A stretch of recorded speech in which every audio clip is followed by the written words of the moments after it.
Hola, ¿cómo os va? Seguimos con el proyecto Rendajo para la temporada 2020-2021 y hoy voy a tratar un asunto peculiar. Su título es Bellotas, árboles y mujeres. Por varias razones. Primero, porque vengo observando que el compromiso con la forestación, con la creación de bosques y arbolado, pues está atrayendo a muchas mujeres. Hay muchas mujeres que entienden que esto es una cuestión decisiva para la supervivencia de la vida en general.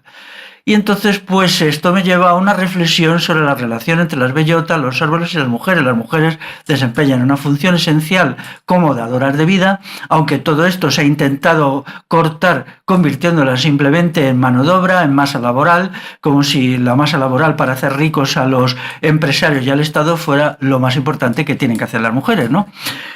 Pero esta relación entre bellotas y mujeres, pues está clara. La bellota germina, la bellota da vida a un árbol y las mujeres dan vida a seres humanos. Todas estas cuestiones yo ya las había tratado y me vais a permitir que me retraiga a un texto mío que las trata. Esta es la primera edición de mi libro Naturaleza, Ruralidad y Civilización, cuya segunda parte, o quizá tercera parte, se titula de la siguiente manera: los montes arbolados, el régimen de lluvias y la fertilidad de la tierra, que es un estudio de lo que se debe saber básicamente para comprender los fenómenos de los bosques, la centralidad del bosque en la vida humana y en la vida en general, porque, bueno, sin bosques no hay vida. Pero luego una editorial, la editorial Caguat, escogió esa parte de este libro mío y la convirtió en otro librito que se titula de la misma manera: Los montes arbolados, el régimen de lluvias y la fertilidad de las tierras. Y yo introduje aquí una introducción o un prólogo mejor, en el cual trato la relación que hay entre los arbolados, la bellota, la creación de vida, el erotismo, el amor y el sexo. Bueno, hice una construcción, digamos, de tipo simbólico, intuitivo, que daba pie a una reflexión que vaya más allá de lo de simplemente coger bellotas y ponerlas. El bosque es lo contrario del desierto. Desierto significa desarbolado. Ya se sabía en el mundo griego, lo he dicho varias veces, que la destrucción de un bosque, por ejemplo, para hacer barcos de guerra con la madera, para hacer casas o simplemente para hacer agricultura, significaba que se producía un cambio climático comarcal. En la zona donde se destruía el bosque cambiaba el clima. La característica más importante era la disminución de las lluvias, la irregularidad de las lluvias y también la irregularidad climática entre el día y la noche y las estaciones. Esto hacía que las condiciones, digamos, de clima fueran mucho peores para toda clase de seres vivos. Entonces se iniciaba un proceso de regresión de lo vivo. La regresión de lo vivo es inmediata a la desaparición del bosque o a la creación de pseudobosques de tipo plantaciones vegetales, con los pinos, con los eucaliptos o con los chopos estos clónicos. O sea, los árboles proporcionan 5 elementos decisivos para la vida, 4 materiales y 1 inmaterial. El primero es el oxígeno. Se dice que un gran árbol produce 9 metros cúbicos de oxígeno diarios. Nosotros necesitamos el oxígeno para vivir y los árboles crean oxígeno en enormes cantidades. En segundo lugar, produce agua. Se habla de bosque pluvial. En otra de estas intervenciones orales para el proyecto Rendajo quiero hablar profundizando del bosque pluvial. El bosque pluvial es porque el bosque crea agua. No está muy claro de cómo crea el bosque agua. Es decir, no entendemos mucho los mecanismos por el cual el bosque origina agua, o eso me parece a mí, que no los entendemos, pero lo que es indudable, por todas las medidas que se han hecho y la observación, dice que el bosque es el gran creador de agua y el agua es la gran fertilizadora. Pero en tercer lugar crea también humus, crea tierra, crea fertilidad. Solo hay que coger una encina, mirar debajo y observamos que tiene 5, 7, 10 centímetros de hojarasca, de bichitos que viven en la hojarasca, de bellotas que se han quedado allí, se han podrido, y esto es una tierra de buenísima calidad, de una calidad fundamental que tenemos que valorar muchísimo, porque es la regeneración de los suelos. Luego, en cuarto lugar, produce frutos que alimentan a la fauna, desde la microfauna hasta la macrofauna. Estos son los 4 elementos decisivos del bosque. Y luego hay uno más que para mí es muy importante, que es la belleza. La belleza del bosque produce un tipo de relajamiento emocional, de alegría de vivir, de sensación de plenitud y vitalidad, que nos permite subsistir en condiciones óptimas. Así pues, no tengamos solo una visión fisiologista de los árboles, sino también una visión emocional y espiritual. La belleza del árbol es superior a cualquier otro ser vivo. Yo me extasio con la belleza de los árboles, y eso que ahora ya lo que tenemos son árboles degenerados, porque los grandes árboles del pasado han sido cortados, y hay quien dice que ya en el siglo XIX no quedaban grandes árboles auténticos, quedaban pequeños árboles, pequeños arbolitos. Ahora cuando dicen que una especie llega a 20, 22 metros, pues son las especies actuales. Esa misma especie hace 400 años podía tener 30 metros.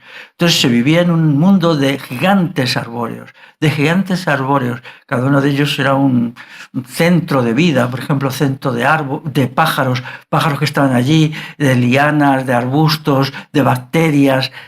Todo esto tenían un sotobosque potentísimo debajo. Ahora ya no nos lo podemos imaginar, porque ahora ya estamos en el bosque arbustivo, es decir, la forma más degenerada del bosque, que son los arbustos que llegan 2-3 metros. Crear el bosque primigenio para luego sumergirse en él como en un útero es nuestra meta.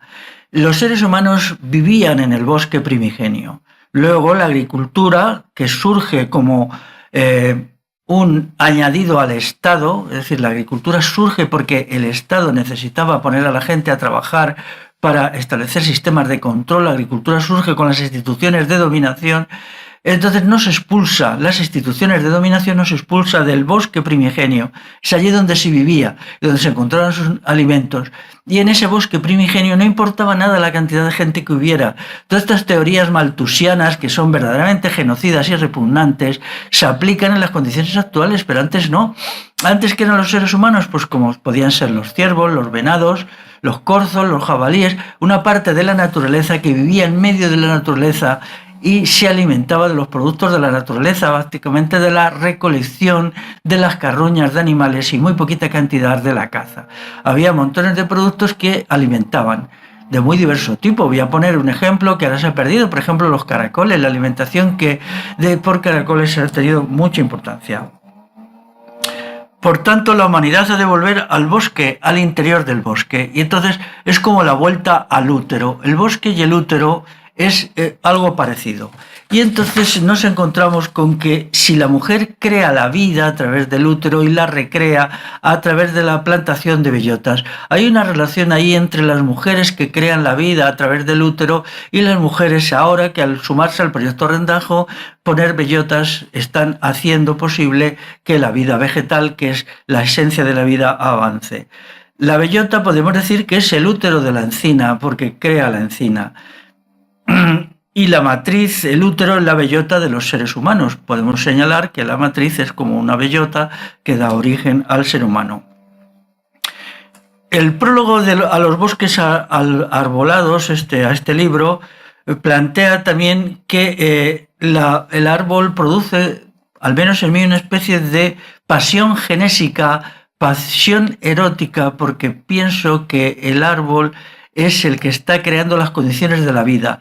Entonces, algo que tiene mucha relación con el coito. El coito es necesario para la creación de vida. Entonces, cuando nos ponemos a reforestar, estamos teniendo un coito con la madre tierra, un coito en el cual se introduce allí la semilla, que es la fuerza generatriz, es el semen, y entonces esta semilla luego va a germinar, va a tener un periodo en el interior de la tierra, esos 3, 4, 5 centímetros que ponemos encima de la bellota para taparla, para que encuentre la tierra como un lugar acogedor, y luego va a empezar a salir en la parte germinada, el germen, y finalmente la plantulita, y luego finalmente el árbol.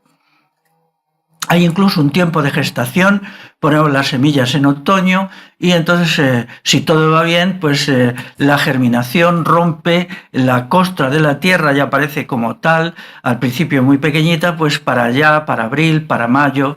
De la misma manera que en el caso de los seres humanos hay un periodo de gestación de 9 meses. Así pues, deseo hacer una exhortación, una invitación a que las mujeres participen intensamente en los procesos de deforestación. Al hacerlo se reencontrarán con ellas mismas, con su función de criaturas esenciales en la creación de vida, y entonces de vida no solamente humana, sino también vida animal, vida vegetal, que es lo que hacemos con las bellotas. Y a las que están ya haciendo este trabajo, las que tenemos las capacidades de verlas, la ilusión de ver a las mujeres, pues las felicito muy encarecidamente y os digo, queridas amigas, seguid así, el futuro de la vida depende de vosotras y lograremos que el desierto retroceda y lograremos también que la crisis demográfica que nos está matando como seres humanos retroceda también. Hasta luego.